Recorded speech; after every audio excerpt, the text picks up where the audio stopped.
Hi everyone, my name is Lynette Davis, president of A&D Media, and I am so happy and excited to have my very special guest here with me on this Google Hangout, Aida Ingram, who is going to share with us some of her experiences, and I'm going to let her jump right on in. So welcome, Aida. Tell me a little bit about yourself and how you serve the world with your unique superpowers, your USP. LOL. Well, good morning. First of all, thank you so much for inviting me on. It's always a pleasure to talk to you, and I am thankful for how you're showing up in the world. But let me see, tell you a little bit about myself. My name's Aida Ingram, obviously, and I have a business and Inspired You. We do marketing, coaching, and training and development. But I also created a brand new community. It's not brand new, it's about 2 years old now, called Girlfriends with Goals. And it really came out of my desire to be able to empower women in a way that I felt I was empowered as I was growing up. And it also spoke to kind of like in some ways the loss of the nuclear family or the loss of the extended nuclear family where women used to have more conversations about the things that were happening in their lives. They had more support. And so about 2 years ago, I decided to build the Girlfriends with Goals community. And probably for the last, what is it, August now, the last 8 months, I've been incredibly diligent about building our online and social community. So that has been a huge effort on our part to just build it out and grow it in a way that went beyond just our online publication and network online. So that's kind of, I guess, how I serve the world. My way to extend coaching and pushing and encouragement to another level. Awesome, awesome. And I've been following the community growth over at Girlfriends with Gold, besides keeping up with you over for your strategy brand and Inspire You. And I am so impressed. It's literally, it almost seems like overnight success, but I know that so much goes into it. And, I noticed your Facebook page is already over 8,000 in Yeah. such a short time. So, congratulations and kudos to you and all of the community that makes that happen. Well, thank you so much for that. I think we were at 408. I looked at some stats earlier in this week, and look, we are at 408 at the beginning of the year, and now we're probably about, I think, 81 or 82, hoping to hit 10K soon, because that just means that we're really getting the word out and people are really embracing the community. And the whole goal is to empower women. So, like, even with our fitness initiative that we're shooting off, our fitness and our wellness initiative that we're shooting off whole in September, and we've been fortunate enough to get some brand partnerships on that. um, it's really about helping women take better care of themselves. And at the heart of everything that we're doing, it is how can we really help more women? Like when I'm hearing about all the depression and challenges and people who just don't have balance or feel really bad or don't have the encouraging environment they need. For me, it's really a labor of love that we can reach out to these women and to hear them talk and to listen to some of the things they're saying, been able to make an impact on them. It really is something to be said. And I am incredibly thankful and blessed to have women who come on the page and talk and share and share the quotes and share whatever that they can on there, because I think number one, it's a level of transparency that people don't have to do, and I'm very keenly aware of that. But I'm also thankful that it's become a place of support and encouragement for a lot of women. Absolutely, absolutely. And I definitely am one of them who thoroughly enjoys your community. And I don't hesitate to share your content to help spread the word about it. And that brings me to um, my next question, and I guess we'll kind of segue into that because it takes a special something to to get me especially to want want to even look at your stuff, especially in the midst of so many other types of content and communities out there. But, to get us to want to go, I want to stop by this community. I want to share a piece of myself with this community. And I want to tell other people about it to grow this community. So let's open up some dialogue about that. So I find that a common issue with many of the coaches and consultants and other service-based entrepreneurs that I serve is that we are so after the numbers and grow the numbers. Not that numbers aren't important, they are. But it's about, what do we do with those numbers? Those numbers aren't numbers, they're people. They're Yeah. people who are sharing pieces of themselves. And for me, I honestly think it's all about relationship, nurturing those relationships, and then letting everything kind of flow from that. So let's talk about that. How does relationship nurturing, where does that fit into the grand scheme of things as it relates to business growth? Well, I think a lot of it, and I think you can't go forward without thinking about one thing, and it's vision. And it's, you really have to have a vision for your community. When I look at that community, I see women from all around the world. I see empowerment. I see health. I see vitality. I see women as um, change agents in their communities and everywhere. So for me, the vision of Girlfriends with Goals is so incredibly huge.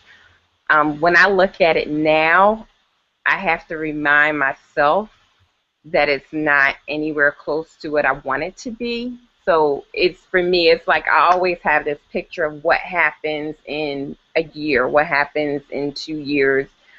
So vision is the hugest part of everything, because where some people might look at numbers, I know who comes on the page every day and says good morning.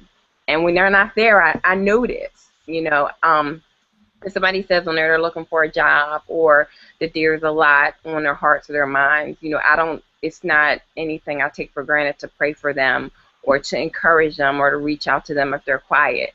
So relationship is the core of that community. I don't know that it would grow if there wasn't relationship.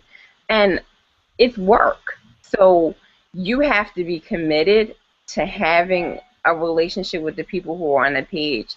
If you're just on there for numbers, they know.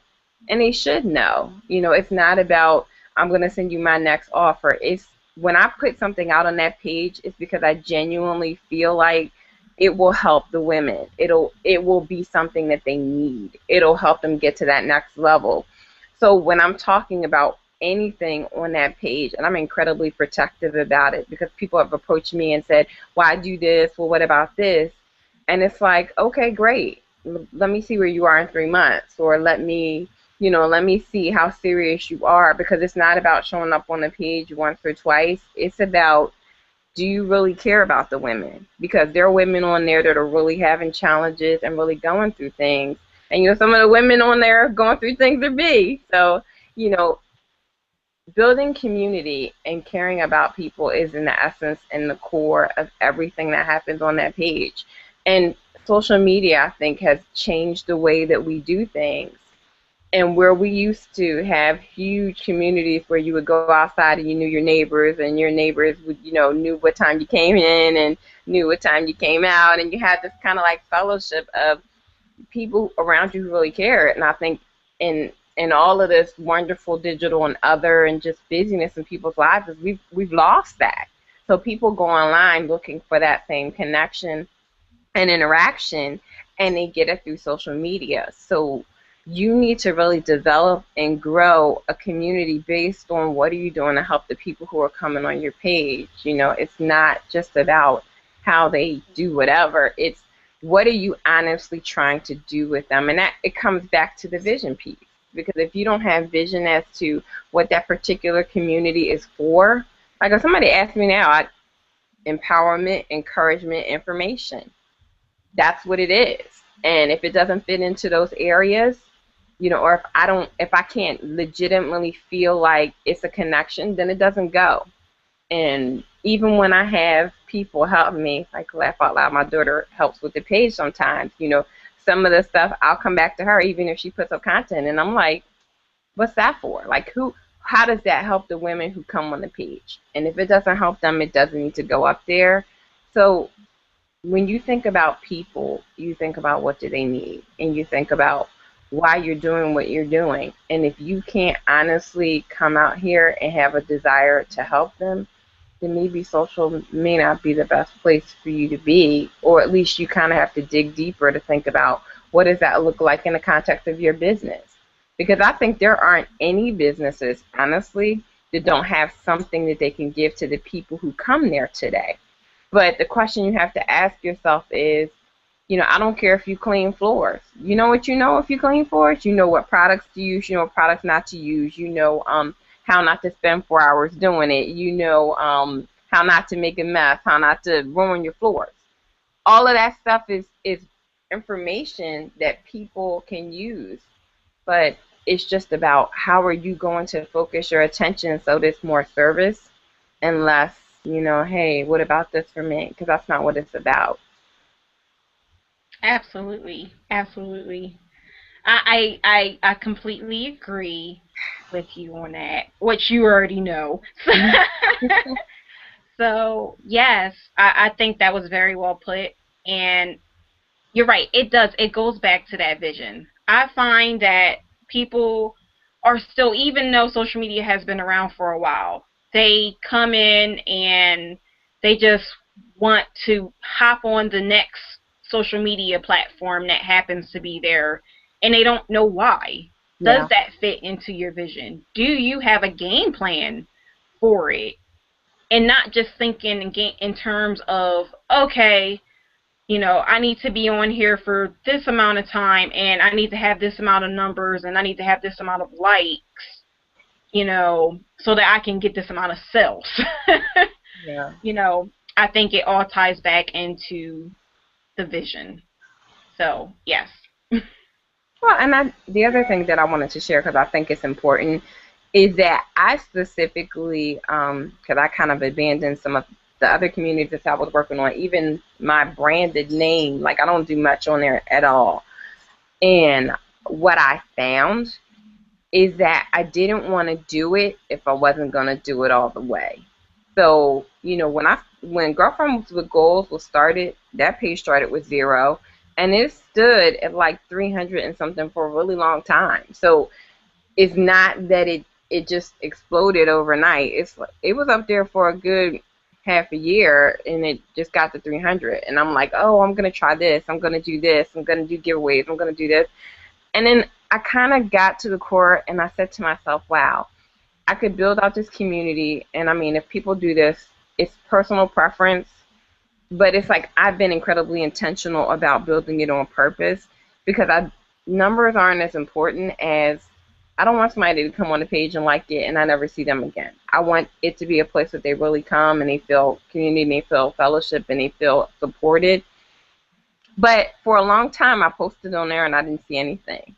I didn't see, I saw one like, oh, this post got one like today. Wow, I can't wait till it gets 2 likes, and then it was like, and we had this conversation, it was like overnight, it just seemed to pop, which was great, but people have to be committed to the process of growth, the process of nurturing, the process of community building, and I would be to share anything else with you, like, oh, okay, I just get on there and people know, I research, I look for what people want, I look for what I think will help. I think about me in certain situations and what did I need to hear from someone to encourage me in my process. I think about, if the women get on there, I think I saw something today about women looking for jobs. We're going to do something about job search on the page. We'll do like a Google Hangout or something like that.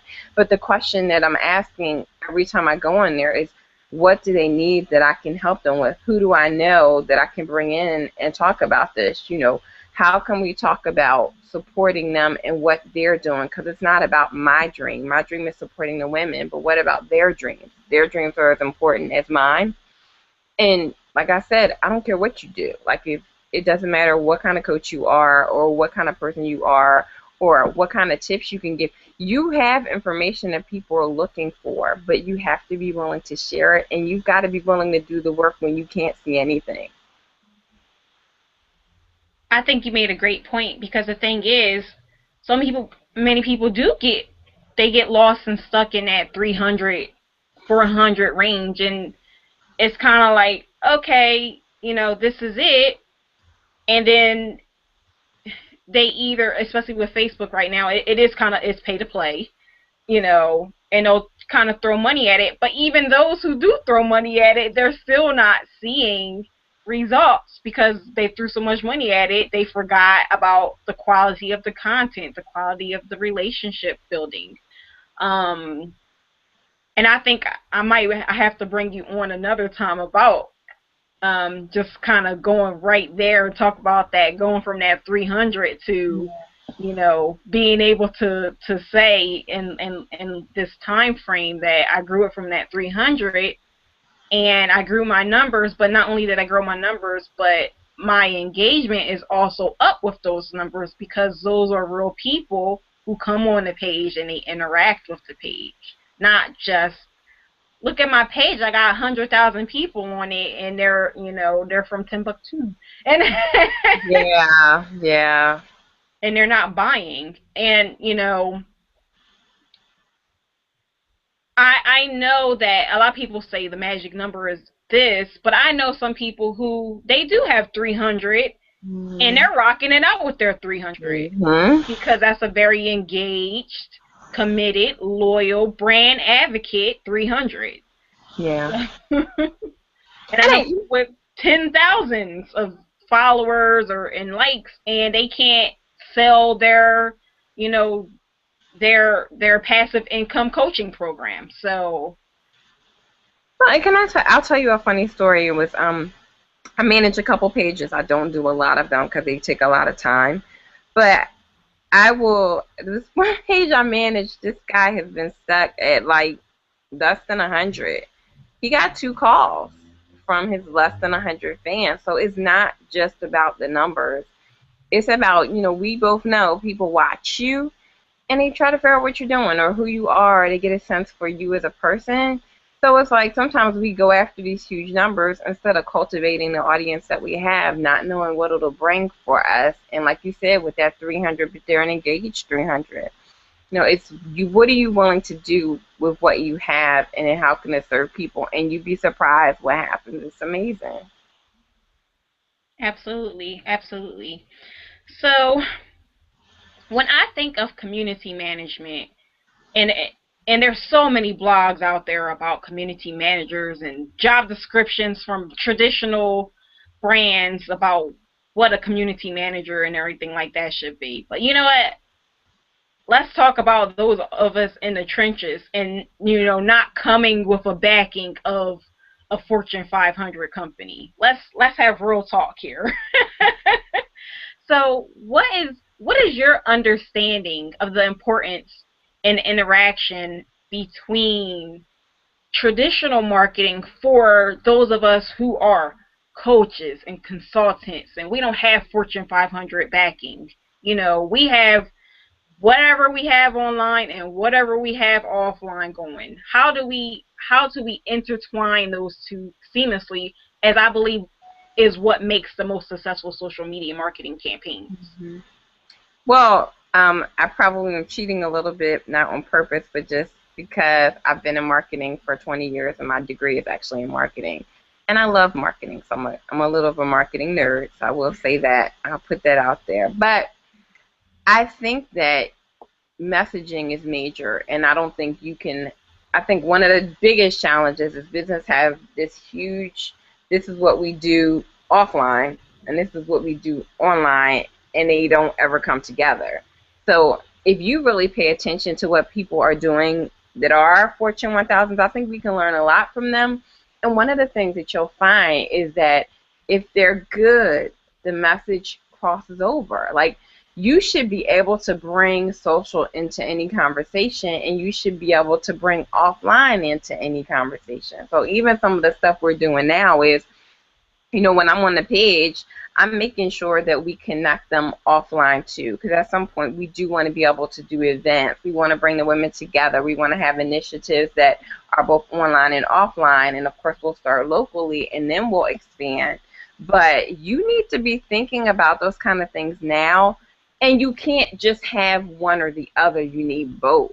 And if you have a disconnect in any of your marketing plan, you'll find that you've got challenges that eventually you're going to have to go over. Why would you want your business to show up differently offline than it does online? You should be bringing people from online offline and offline people online.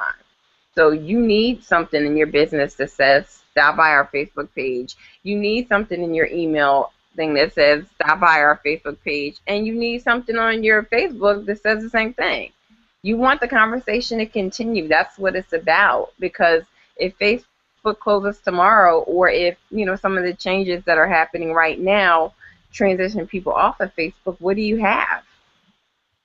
How do you talk to them? You can't. You are like, oh yeah, they were there, and that happens for a lot of people. But why in the world would you not take advantage of that conversation and make sure? Because it's about relationships. I don't have offline and online. I only talk to her online. But I only talk to them offline. Why would you do that? So, you want to make sure that it's the same. That's relationship. Relationship is, oh, I'm glad I saw you. Well, let's connect on Facebook. So I think it's the same thing, but it's always, you always have to be thinking in a circle. Absolutely, absolutely. Awesome, awesome. So, you know, basically, for everybody else that is listening and or watching, I should say, I think I kind of said a little bit that besides being a strategist, that you're also a community manager, and you did mention that you manage multiple pages, as many of us who do done for you services too. So we all have our tools within tools, because social media platforms themselves are tools, but Hmm. there's also tools to help us manage multiple social media platforms.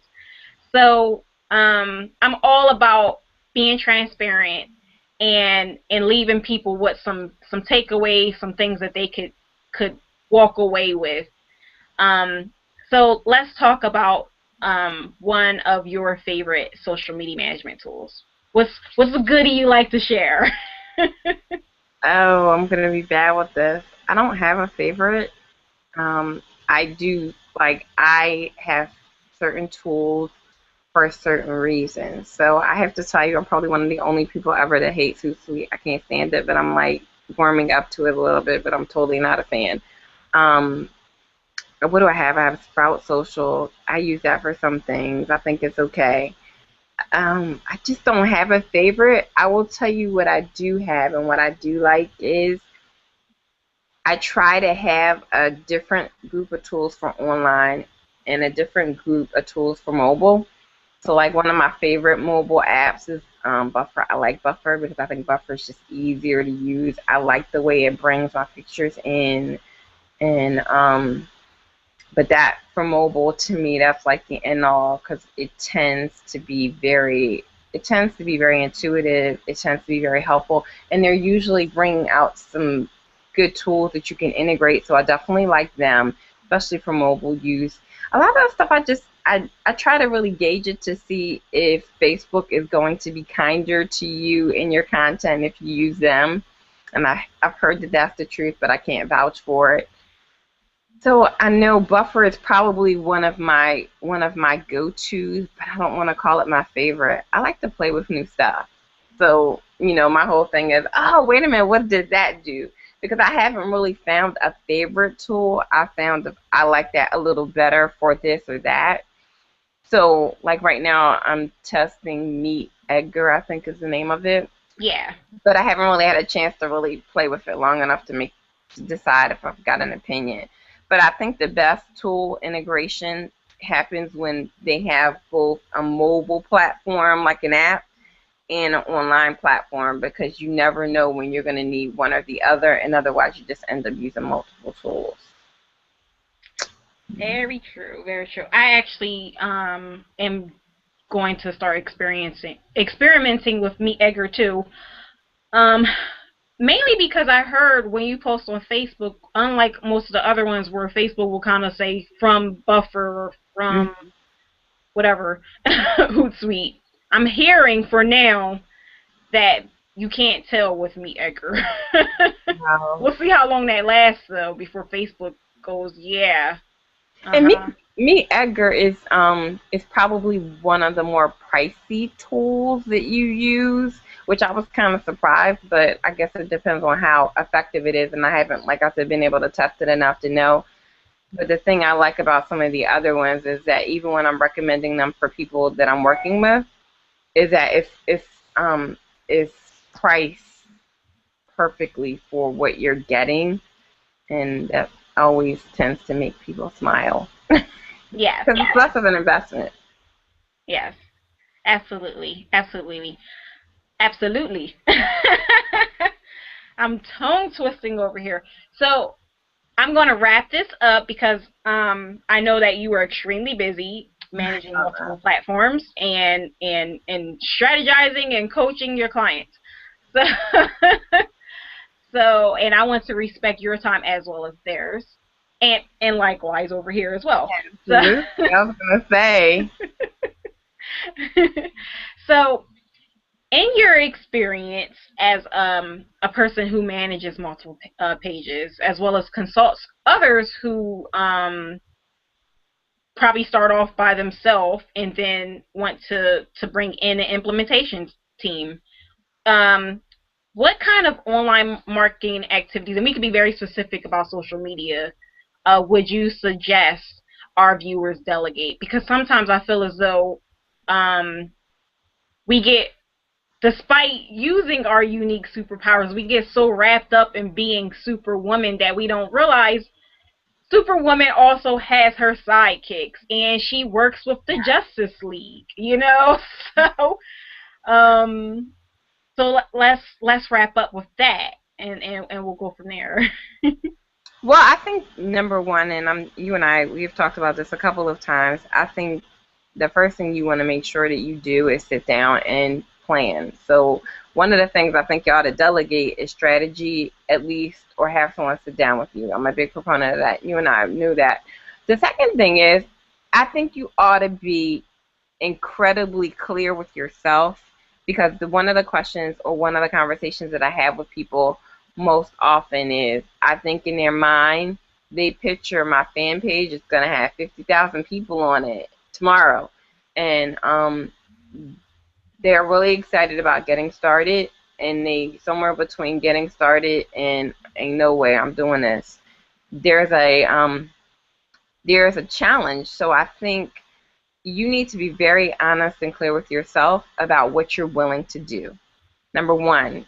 And then you need to be very clear about what you're willing to spend if you don't want to do it all. And then once you kind of get those two areas, I think you figure out how to make up the difference in between. So sometimes it's content development like you do, or sometimes it is, full management. If you're in the busy season of your life, you honestly can't manage a Facebook page or a social media platform well if you're all over the place yourself. So it makes sense for you to sit down with somebody like yourself and say, well, what are some of the things that I can do to, back this up? Because I'm only going to be able to be on the page twice a day. Well, that's when you do sit down and you have somebody come in and support you. I think for each business is different, because I mean, for some businesses, they do have the time and they can implement well. Because one of the things I think that both you and I have seen is businesses who are really happy about getting support, but then they don't provide the information. And you need information to do your job well, if you delegate it, especially. So they need to understand what they're really willing to do and what they're not. And then they need to make up the difference with someone who can support them and help them in that process. And not going from a best case scenario, which I think most of us tend to do, but going from a real life scenario. Can you really put 30 minutes a day into social media? And if not, it is something you should delegate so that you can pop in and out. And then so you and the person you're delegating to can have a clear understanding of how you want to be on the page. Because I've seen people hire outside folks and then pop in there and then not say they're going to pop in, and then there's four posts all at the same time, and that just, it's like, why did you do that? Like, because then it's just, it interrupts any kind of routine that already exists on the page. So I think the best thing is to do, sit down, decide what you can do, decide what you can't do, decide how much research. Because sometimes all you need to delegate is research about what you're going to put in the page. Sometimes you need to delegate the actual programming. Sometimes you need someone to just teach you what to do so you can do it. Sometimes you need support. Sometimes you need evaluation.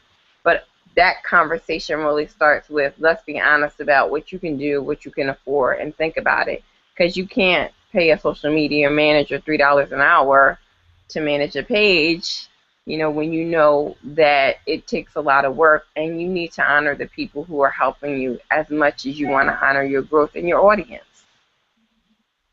Absolutely. Wow. Absolutely. Well, of course, I'm all with the right on crew and Absolutely.